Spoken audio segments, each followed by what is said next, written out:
Good morning students. Pituitary gland की बीमारी के बाद में ऐसे वैसे उसमें बहुत सारी और भी प्रॉब्लम होती है।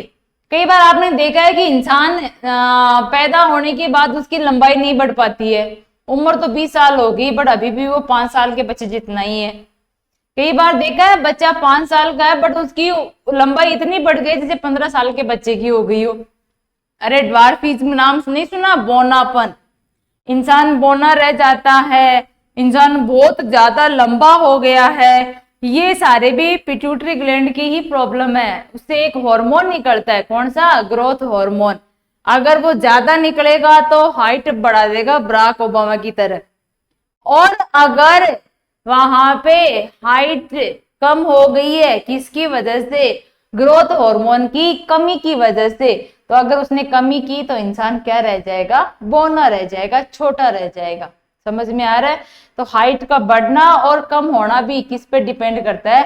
पिट्यूटरी ग्लैंड से निकलने वाले ग्रोथ हार्मोन पे। वृद्धि जो हार्मोन होता है वृद्धि करवाने वाला है, उस पे निर्भर करता है हमारी हाइट और हमारी जो भी ये लेंथ होती है कि छोटा रहना है कि बड़ा रहना है, वो उसी पे डिपेंड करता है। जीन पे डिपेंड करता है, पेरेंट्स पे तो करेगा ही करेगा, बट जरूरी है पिट्यूटरी ग्लैंड का भी नॉर्मल फंक्शन करना। अगर उसने ज्यादा करवा दिया तो इंसान लंबा हो जाएगा, और अगर उसने कम करवा दिया तो इंसान बौना रह जाएगा।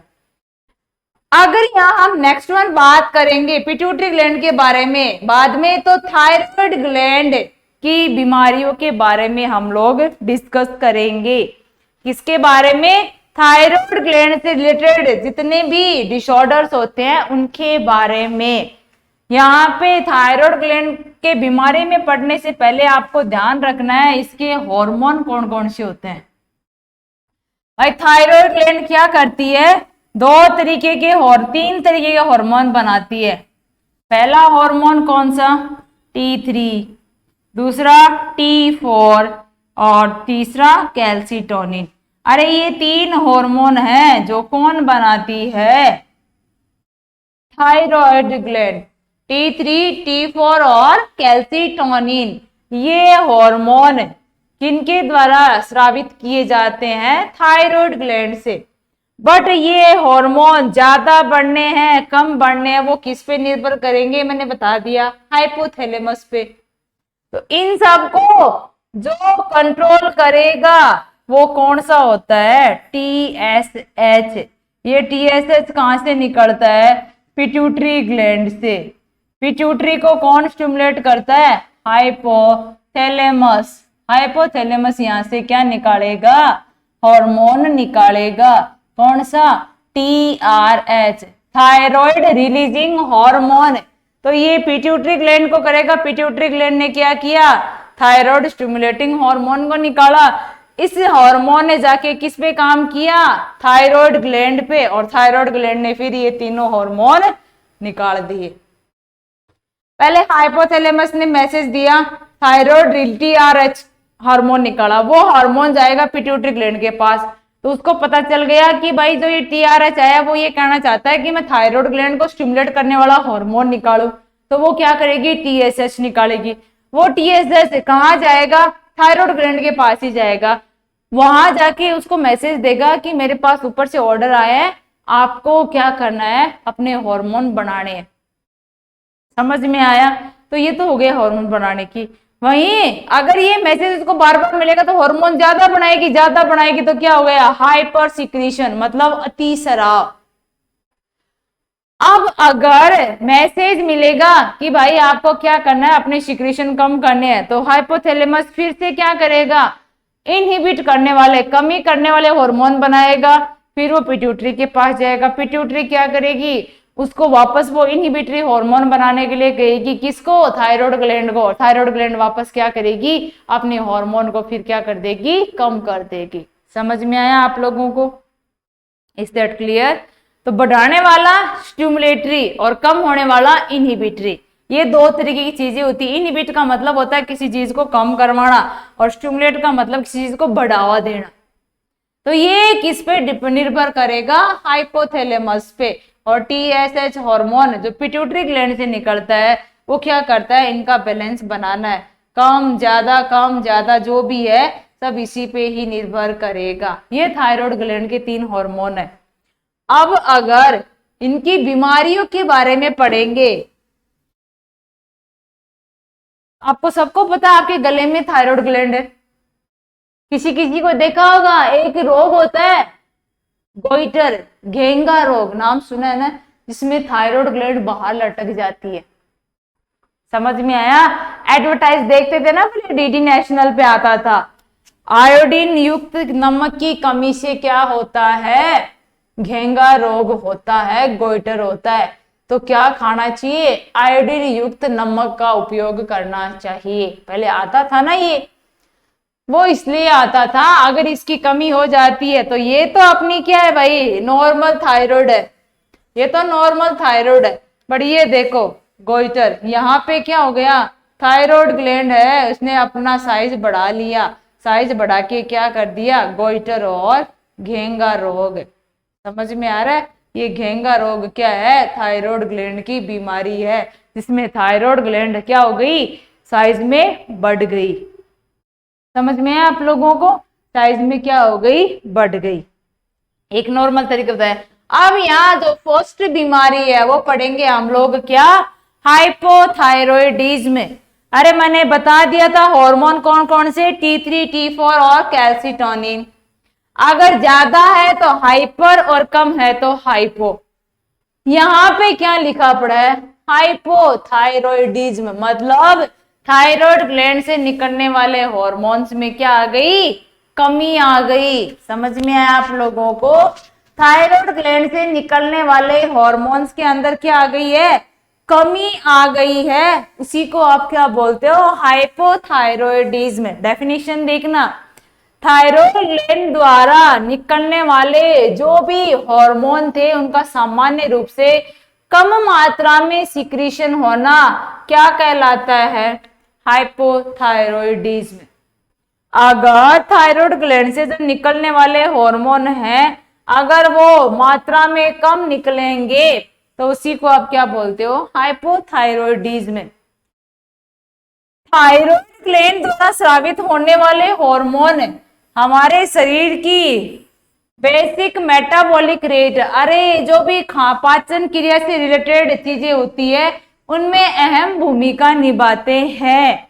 जैसे कि कार्बोहाइड्रेट, वसा, प्रोटीन के मेटाबॉलिज्म का नियंत्रण करते हैं, उनके पाचन के नियंत्रण में अपना अहम रोल निभाता है कौन, थायराइड ग्लैंड के हार्मोन। किस किस का पाचन, कार्बोहाइड्रेट का, फैट का और प्रोटीन का। और तंत्रिका तंत्र मतलब नर्व सिस्टम की सामान्य वृद्धि और विकास में भी सहायक होते हैं। अगर थायराइड ग्लैंड के हार्मोन ज्यादा बढ़ेंगे या कम बढ़ेंगे तो वो क्या कर सकते हैं, जो हमारी बुद्धि होती है, दिमाग होता है अपना, माइंड होता है, उसकी इंटेलिजेंसी और उन पे भी क्या पड़ेगा, फर्क पड़ेगा। कई बार देखा मेंटली टार्डेड, अरे मंद बुद्धि बच्चे देखे हैं ना, वो मंद बुद्धि बच्चे किसकी वजह से हो सकते हैं, अगर थायराइड ग्लैंड के हार्मोन कम बढ़ना स्टार्ट हो जाए। समझ में आ रहा है? अगर थायराइड ग्लैंड के हार्मोन कम बढ़ना स्टार्ट हो गए तो मंद बुद्धि के बच्चे क्या हो सकते हैं, पैदा हो सकते हैं। समझ में आ रहा है?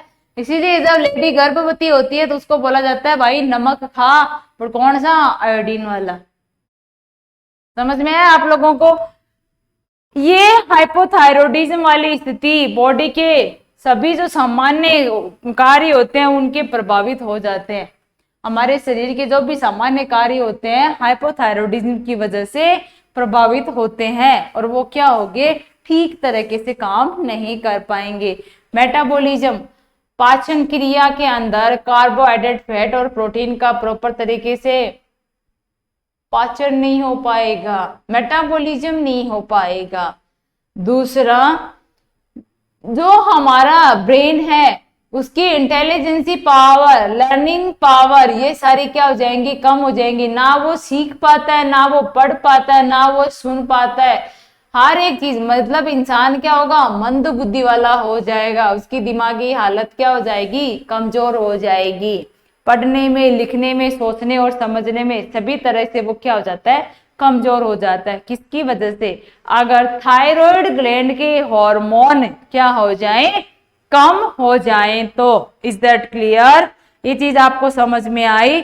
नेक्स्ट अगर यहां हम बात करेंगे हाइपोथायरॉयडिज्म के कारण क्या हो सकते हैं। अरे ऐसे कौन कौन से कारण हैं जिनकी वजह से क्या हो सकता है, हाइपोथायरॉयडिज्म हो सकता है। पहली बात, ऑटो इम्यून थायरॉयडाइटिस। अरे हाशिमोटो थायराइड, अरे एक ऐसी बीमारी है, ऑटो इम्यूनिटी की वजह से भी थायराइड ग्लैंड के हार्मोन का लेवल कम हो जाता है। ऑटो इम्यूनिटी का मतलब आप सभी को पता है, स्व प्रतिरोधकता वाली कंडीशन है, वो थायराइड ग्लैंड में आ सकती है, जिसकी वजह से इम्यून सिस्टम स्वयं की थायराइड ग्लैंड पर ही अटैक कर देता है। समझ में आ रहा है? हमारा इम्यून सिस्टम हमारी बॉडी की जो ग्लैंड होती है उन पे क्या करेगा, अटैक करेगा और सामान्य कार्य प्रभावित करेगा। उसको बोलते हैं ऑटो इम्यून थायरॉयडाइटिस, या इसका दूसरा नाम है हाशिमोटो डिजीज। क्या नाम है? Hashimoto disease. जो क्या करती है, ऐसी ऑटो इम्यून बीमारी है जिसमें बॉडी का इम्यून सिस्टम स्वयं की थायराइड ग्रंथि पर ही क्या करेगा, अटैक करेगा और उसकी सामान्य प्रवृत्ति असामान्य कर देगा।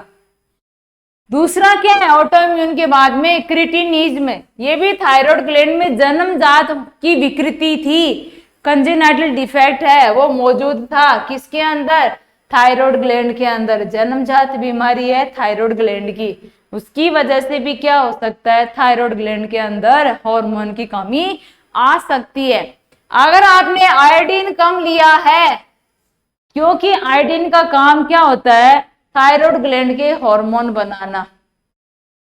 अरे उनका सिंथेसिस करवाएगी, किनका, थायराइड ग्लैंड के हार्मोन का सिंथेसिस बना के रखती है कौन, आयोडीन। अब अगर आपने आयोडीन अपने भोजन में कम लिया है तो थायराइड ग्लैंड के हार्मोन तो बढ़ेंगे, बट उनको सिंथेसाइज नहीं कर पाएंगे, हम अंदर अपनी बॉडी में नहीं रख पाएंगे, जिनकी वजह से थायराइड ग्लैंड के हार्मोन निकल तो बहुत रहे हैं बट उनका लेवल ब्लड में कम रहेगा, क्योंकि उनको सिंथेसिस करके रखने वाला आयोडीन क्या है, कम है। ये जरूरी होता है किसके लिए, T3 और T4 हार्मोन के लिए।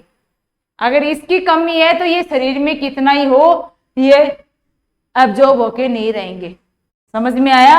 बनेंगे तो बहुत सारे बना तो देगी, क्योंकि थायराइड ग्लैंड के पास तो बार बार मैसेज आएगा कि शरीर में इन हार्मोन की कमी है, वो तो फिर से काम करेगी, फिर मैसेज आएगा फिर से बनाएगी, बट वो बन तो जाएंगे बट हमारे शरीर में मौजूद नहीं रह पाएंगे। क्यों? हमने क्या नहीं लिया, आयोडीन। हाइपोथायरॉयडिज्म के ट्रीटमेंट हेतु जो भी सर्जरी की गई है, रेडिएशन थेरेपी ली थी, उसकी वजह से भी उल्टा प्रभाव पड़ सकता है। अरे थायराइड ग्लैंड की मान लो किसी की क्या कर दी, सर्जरी कर दी, थायराइड ग्लैंड को काट दिया गया तो प्रॉब्लम आ गई। थायराइड ग्लैंड में ट्यूमर हो गया था तो रेडिएशन थेरेपी दी तो भी प्रॉब्लम आ जाएगी। या ऐसी मान लो हाइपोथैलेमस में हमारे हेडमास्टर जी में कोई बीमारी हो गई हो, जो कंट्रोल मैकेनिज्म सेंटर था अगर उसी में ही बीमारी हो गई हो तो स्कूल का पूरा सिस्टम गड़बड़ाएगा कि नहीं गड़बड़ाएगा। अब हाइपोथैलेमस खराब है तो TRH क्या हो जाएगा, कम बनेगा। जो मैंने बताया था कि TRH कहां से निकलते हैं, हाइपोथैलेमस से, और कहां जाएगा, पिट्यूटरी ग्लैंड के पास। अब अगर हेडमास्टर जी ने ही अपना काम नहीं किया तो आगे का काम ऑटोमेटिकली बाधित हो जाएगा, बंद हो जाएगा। अगर कोई दवाई ले रहे हैं हम लोग, वो दवाइयां भी क्या कर सकती है, थायराइड ग्लैंड के जो हार्मोन होते हैं उनको कम करवाने का काम कर सकती हैं। और प्रेगनेंसी के दौरान भी क्या हो सकता है, हाइपोथायरॉयडिज्म हो सकता है। ये ऐसे कुछ कारण और रिस्क फैक्टर है जिनकी वजह से एक इंसान को क्या हो सकता है, हाइपोथायरॉयडिज्म हो सकता है। Is that clear? सारे कारण फिर से देखना। ऑटो इम्यून थायरॉयडाइटिस का मतलब क्या होता है, हमारे शरीर के अंदर बीमारी हो गई है अपने आप, और वो अपने आप बीमारी हमारे शरीर की ग्रंथियों पे क्या कर रही है, अटैक कर रही है, आक्रमण कर रही है, जिसकी वजह से थायराइड ग्लैंड ने क्या किया, हार्मोन बनाना कम कर दिया। अगर थायराइड ग्लैंड में जन्मजात ही कोई प्रॉब्लम हो, समझ में आ रहा है, थायराइड ग्लैंड में जन्मजात ही कोई विकृति आ गई हो तो भी इसकी कमी आ जाएगी। हार्मोन को बना के रखने वाला एक सब्सटेंस है आयोडीन, अगर वो हमने कम लिया है खाने में तो भी प्रॉब्लम आएगी। और अगर हाइपरथायरॉयडिज्म, मान लो कई बार क्या होता है, थायराइड ग्लैंड ने काम ज्यादा कर लिया, हाइपर सिक्रीशन करवा दिया, तो उसको रोकने के लिए दवाइयों से जो चीज ठीक नहीं हुई तो हमने सर्जरी की थी, और सर्जरी करके थायराइड ग्लैंड काट दी वहां से। अब काट दी तो भाई बढ़ी हुई चीज को कम करने के लिए काट तो दी, अब काटने के बाद में प्रॉब्लम और आ गई कि अब वहां से कुछ भी नहीं बन रहा है। पहले तो इतना ज्यादा बन रहा था कि रोके भी नहीं रुक रहा था, और उसको रोकने के लिए हमें उसको काटना पड़ा। अब काटने के बाद शरीर में बिल्कुल ही कमी आ गई है, समझ में आ रहा है, तो वो कंडीशन क्या होती है, हाइपोथायरॉयडिज्म। नेक्स्ट वन क्या आता है, अगर आपको पता है, अगर जो कंट्रोल मैकेनिज्म है, अरे जो नियंत्रण करने वाली जो कार्यक्रम जो करवा रहा था, अगर वो कार्य प्रणाली प्रभावित हो गई हो, उसी ने काम करना बंद कर दिया हो, तो आगे का सिस्टम ऑटोमेटिकली बंद हो जाएगा। तो यहाँ पे क्या है, अगर हाइपोथैलेमस में कोई बीमारी हो गई और उसने वो हार्मोन नहीं बनाया जो आगे जाके थायराइड ग्लैंड को काम करवा रहा था, अब अगर वो वहां पे हार्मोन ही नहीं बन रहा है इस हाइपोथैलेमस से, तो भी प्रॉब्लम आ जाएगी। अगर आपने कुछ ऐसी दवाएं ले, जैसे लिथियम हो गया, प्रोपिलथायोरेसिल हो गया, एमाइनोड्रेन हो गया, डोपामीन हो गया, ये ऐसी दवाइयां हैं जो अति श्रावण में काम लेते हैं हम लोग उसको कम करने के लिए। अगर हाइपर सिक्रीशन हो गया और उसको कम करवाने के लिए दवाइयां लेते हैं, तो जब ये कम कराने वाली दवाइयां हम लेंगे तो ऑटोमेटिकली ये बीमारी वहां पे पैदा हो जाएगी। समझ में आया। और अगर गर्भावस्था है तो उस दौरान भी मेटाबॉलिज्म गड़बड़ाता है तो ये प्रॉब्लम सामान्य हो सकती है। समझ में आया। ये सारे इसके कॉजेज और रिस्क फैक्टर है, किसके, हाइपोथायरॉयडिज्म के। अगर यहाँ हम बात करें इसके क्लिनिकल लक्षण की, किसके क्लिनिकल लक्षण, हाइपोथायरॉयडिज्म में, तो यहाँ सबसे पहले हाइपोथायरॉयडिज्म के कारण व्यक्ति में मिक्सिडेमा नामक एक रोग हो जाता है, और ये मिक्सिडेमा क्या है, इमरजेंसी स्थिति है, इमरजेंसी क्राइसिस है ये। समझ में आ रहा है, इमरजेंसी आपातकालीन स्थिति आ जाती है अगर हाइपोथायरॉयडिज्म ऐसे ही हार्मोन कम बनाती गई, तो एक सिचुएशन ऐसी आ जाएगी कि मिक्सिडेमा कोमा कंडीशन आ जाते हैं जिसमें हार्मोन बिल्कुल ही बंद हो जाते हैं, और अगर अब बंद हो गए तो हमारे शरीर की मेटाबॉलिक रेट गड़बड़ जाएगी, और उसकी वजह से हमारे अंदर ऐसे खतरनाक क्राइसिस वाली सिचुएशन आ जाती है जिसकी वजह से हम उसको क्या बोलते हैं, इमरजेंसी क्राइसिस। समझ में आ रहा है। ये मिक्सिडेमा होता है कि मैं आपको आके बताऊंगी।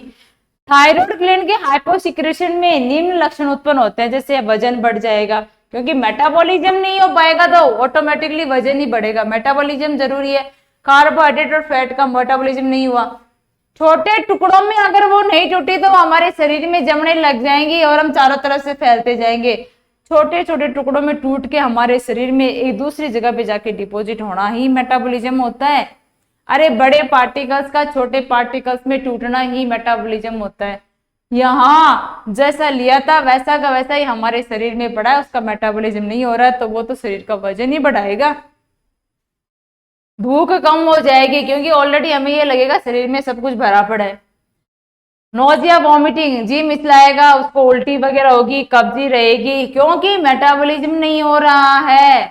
चीजें जैसी ली थी वैसी की वैसी पड़ी है, मेटाबॉलिज्म नहीं होगा तो भाई स्टूल कहाँ से बनेगा। तो कॉन्स्टिपेशन जायज है, एनीमिया हो जाएगा, खून की कमी हो सकती है, लिथार्जी है, आलसीपन उसके अंदर रहेगा, और उसकी स्किन है वो ड्राई और स्केली रहेगी।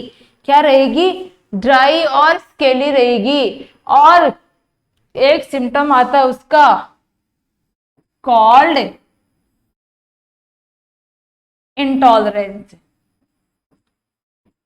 कॉल्ड इंटॉलरेंस का मतलब होता है हाइपोथायरॉयडिज्म वाला इंसान सर्दी को कंट्रोल नहीं कर पाएगा। समझ में आया? अरे हाइपोथायरॉयडिज्म वाले इंसान को सर्दी ज्यादा लगती है, वो सर्दी को टॉलरेट नहीं कर पाएगा। समझ में आ रहा है? उसका शरीर सर्दी के अंदर बुरी हालत में चला जाएगा, उसको बहुत ज्यादा सर्दी लगती है, क्योंकि बीएमआर अगर नहीं बढ़ेगा ना तो हमारे शरीर में एनर्जी नहीं आएगी, एनर्जी नहीं आएगी तो पसीना नहीं निकलेगा। समझ में आ रहा है आप लोगों को? एनर्जी नहीं आएगी, पसीना नहीं आएगा, हार्ड वर्क हम लोग नहीं करेंगे, एनी टाइम पड़े रहेंगे बेड पे, और ऐसी सिचुएशन आ जाएगी कि अगर आप जरा सी भी ठंड में जाओगे आपका शरीर कांपने लग जाएगा, आप उसको टॉलरेट नहीं कर सकते हो। ये क्या होता है? किसके लक्षण है? हाइपोथायरॉयडिज्म के लक्षण है। समझ में आ रहा है? क्या क्या हो जाएगा? वजन बढ़ेगा, भूख कम हो जाएगी, नोजिया, वॉमिटिंग, सारे चीज हैं। हमेशा एक चीज का ध्यान रखना, हाइपोथायरॉयडिज्म वाले इंसान को सर्दी ज्यादा लगेगी, और जिसमें थायराइड ग्लैंड के हार्मोन ज्यादा बनेंगे उसको गर्मी ज्यादा लगेगी। तो इस ऐसे वाले इंसान को, हाइपोथायरॉयडिज्म वाले इंसान को एनी टाइम क्या चाहिए? गर्मी चाहिए, कि मुझे तो गर्मी वाले वातावरण में रहना है। वो सनलाइट के कांटेक्ट में खुश रहेगा, बट अगर आप उसको ऐसे कमरे में ले जाके बढ़ा दो जहां एसी चल रही है, गर्मी के मौसम में एसी चल रही है, तो वो वहां नहीं बैठ पाएगा। उसको क्या चाहिए? गर्मी ही चाहिए। ऑलरेडी उसका शरीर ठंडा पड़ा है, ना उसमें एनर्जी है ना पावर है, तो उसका शरीर ठंड को सहन नहीं कर पाएगा, उसको गर्मी चाहिए। दूसरा, जिसमें हाइपर वाली प्रॉब्लम है, उस इंसान को एनी टाइम एसी चाहिए। इतनी ज्यादा एनर्जी, पावर, पसीना इतना भयंकर उसकी बॉडी से हीट निकलता है कि उसको क्या चाहिए? कोल्ड इन्वायरमेंट, कूल इन्वायरमेंट चाहिए। अगर आप उसको धूप में ले जाओगे तो वो बेहोश हो जाएगा, उसकी पूरी स्किन रेड हो जाएगी, जल जाएगी, क्योंकि उसकी बॉडी से अपने आप हीट बन रही है। तो उस हीट को कंट्रोल करने के लिए वो गर्मी सहन नहीं कर पाता है। कौन? हाइपर वाला। तो उसको क्या चाहिए? ठंडा वातावरण चाहिए, और ये ठंड को सहन नहीं कर पाता, इसलिए उसको गर्म वातावरण चाहिए। समझ में है आप लोगों को? ये दोनों में अंतर होता है। बाकी सारे लक्षण आपको पता ही है, ये सारे कोल्ड, ये वजन कम होना, बढ़ जाना, ये सारा यहाँ पे हमने इसके क्लिनिकल लक्षण पढ़ लिए। अगर यहाँ हम इसके मैनेजमेंट की बात करेंगे, किसके मैनेजमेंट की? हाइपोथायरॉयडिज्म के मैनेजमेंट की। तो यहाँ पे देखना, हाइपोथायरॉयडिज्म के मैनेजमेंट में थायराइड रिप्लेसमेंट थेरेपी देते हैं। अरे यहाँ पे हम वो थेरेपी देंगे, वो ट्रीटमेंट देंगे जिसमें थायराइड ग्लैंड के हार्मोन मौजूद हो। यहाँ आता है उस थेरेपी में एग्जाम्पल लीवोथायरोक्सिन सोडियम। क्या आता है? लीवोथायरोक्सिन सोडियम। ये लीवोथायरोक्सिन सोडियम क्या करता है? थायराइड ग्लैंड के हार्मोन्स की भरपाई करता है। समझ में आ रहा है? ये क्या करवाएगा? लेवल को जो कम हो गया है थायराइड ग्लैंड के हार्मोन का, उसको बढ़ा के रखेगा। यदि हाइपोथायरॉयडिज्म का कारण आयोडीन की कमी है तो हमें आयोडीन रिच डाइट, मतलब भोजन में उसको आयोडीन युक्त नमक देना पड़ेगा। अगर आयोडीन ही कारण है तो हम उसको क्या देंगे? आयोडीन दे देंगे। नर्सिंग मैनेजमेंट क्या करेंगे? दो चीजें हैं, एक तो थायराइड रिप्लेसमेंट थेरेपी दे दो जिसके अंदर लीवोथायरोक्सिन सोडियम एक सी दवाई है जो क्या करेगी? थायराइड हार्मोन के लेवल को बैलेंस करके रखेगी। और अगर अब आयोडीन की कमी की वजह से ये बीमारी हुई थी तो हमें आयोडीन भी उसको भोजन में ज्यादा देना है। ये तो हो गया हमारा मेडिकल मैनेजमेंट। नर्सिंग मैनेजमेंट में वही जैविक चिन्ह हम चेक करेंगे, वाइटल साइन। समझ में आ रहा है? करने के बाद रोगी में मौजूद क्लिनिकल लक्षण तथा उनकी सीवियरिटी को असेस करेंगे। भाई क्लिनिकल लक्षण देख लिए, और अगर कॉम्प्लिकेशन हो गई, ज्यादा सीवियर हो गई है, तो अब उनको असेस करके उनका भी मैनेजमेंट करेंगे। रोगी के वेट का डेली असेसमेंट करेंगे, भाई वजन चेक करेंगे कि इसका वजन कम हुआ है कि नहीं हुआ या ज्यादा बढ़ रहा है। उसको अगर एंजाइटी और ये डर लग रहा है तो उसको हम लोग नॉलेज चेक करेंगे और उसके नॉलेज के लेवल का असेसमेंट करने के बाद अगर उसमें उसकी कमी है तो मतलब उसको बढ़ाने का काम करेंगे कि नहीं आप घबराओ मत, बीमारी आपकी ठीक हो जाएगी। बट अगर आप ज्यादा टेंशन में रहोगे तो बीमारी ज्यादा हो सकती है, तो आप अपने आप को रिलैक्स रखो। आप ये सोचो, पॉजिटिव थिंग्स अपने अंदर लेके हो कि हाँ मैं ठीक हो जाऊंगा, डॉक्टर्स मेरा ट्रीटमेंट कर रहे हैं, मैं खुद भी डाइट अच्छी ले रहा हूं, तो धीरे धीरे मेरी हेल्थ है वो अपने आप सुधर जाएगी। समझ में आ रहा है? ऐसा आप उसको क्या करोगे, गाइड करोगे, तो पेशेंट डरेगा नहीं। समझ में आया? बीमारी से भागेगा नहीं, उसका सामना करेगा। रोगी के इंटेक कितना खा रहा है, कितना बाहर निकल रहा है, उसका चार्ट बनाना है। और चिकित्सक की अगर चिकित्सक डॉक्टर है उसके परामर्श के अनुसार जो थायराइड रिप्लेसमेंट थेरेपी है, लिवोथायरोक्सिन सोडियम है, वो 5 रूल्स के साथ देंगे। Right patient, right dose, right time, right drug और राइट रूट। सही आदमी, सही समय, सही दवा, सही वो क्या बोलते हैं टाइम, और सही डोज, मतलब ये वहां पे होना चाहिए।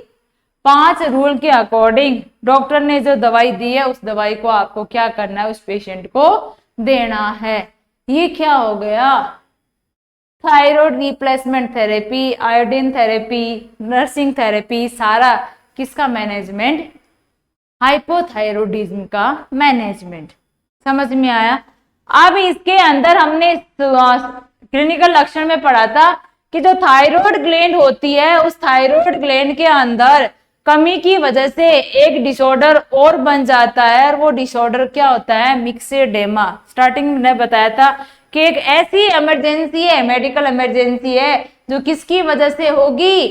थायराइड ग्लैंड के अंदर अगर हार्मोन्स ज्यादा कम हो गए हैं तो आपातकालीन स्थिति वहां पे क्या हो सकती है? पैदा हो सकती है। उसी को आप क्या बोलते हो? मिक्सेडेमा कोमा।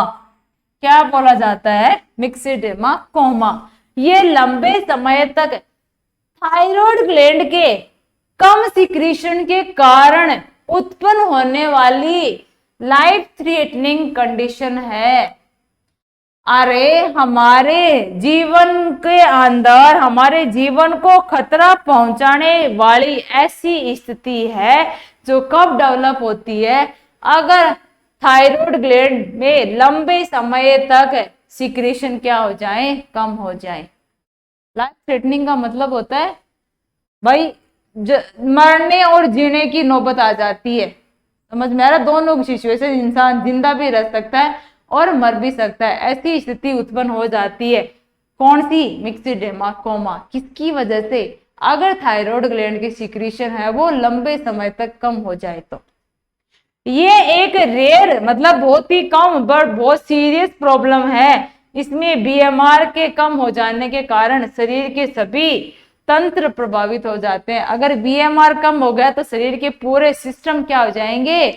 प्रभावित हो जाएंगे और सब असामान्य रूप से काम करेंगे, सामान्य तरीके से काम नहीं कर पाएंगे। इसीलिए इसको आप क्या बोलते हो? मेडिकल इमरजेंसी बोला जाता है। समझ में आया? क्या बोला जाता है? मेडिकल इमरजेंसी बोला जाता है। Is that clear? ये सारे क्या होता है? मिक्सेडेमा कोमा। समझ में आ रहा है? क्या हो गया ये? मिक्सेडेमा कोमा। ये प्रॉब्लम किसकी वजह से हो जाती है? हाइपोथायरोडिज्म की वजह से। और इसके अंदर जो सिचुएशन आएगी, जो चीज आप थायराइड ग्लैंड को देखोगे, वो थायराइड ग्लैंड आपको क्या मिलेगी? साइज में बहुत बड़ी हुई मिलेगी। समझ में आ रहा है? क्या होगी? साइज में बहुत ज्यादा बढ़ जाती है, थायराइड ग्लैंड बाहर लटक जाती है, ऐसे लग रहा है पता नहीं कोई ये गांठ लटका दियो। समझ में आया? इतनी भयंकर प्रॉब्लम होती है। कौन? मिक्सेडेमा कोमा। जो ये इतनी हो रखी है, ये थायराइड ग्लैंड कई बार इतनी बाहर लटक जाती है, जिसको आप क्या बोलते हो? ये तो गोइटर है ना, बट ये और साइज में ज्यादा बढ़ जाएगी, एक साइड में लटक जाएगी, उसको क्या बोला जाता है? मिक्सेडेमा। क्या है ये? मेडिकल इमरजेंसी है। किसकी वजह से होती है?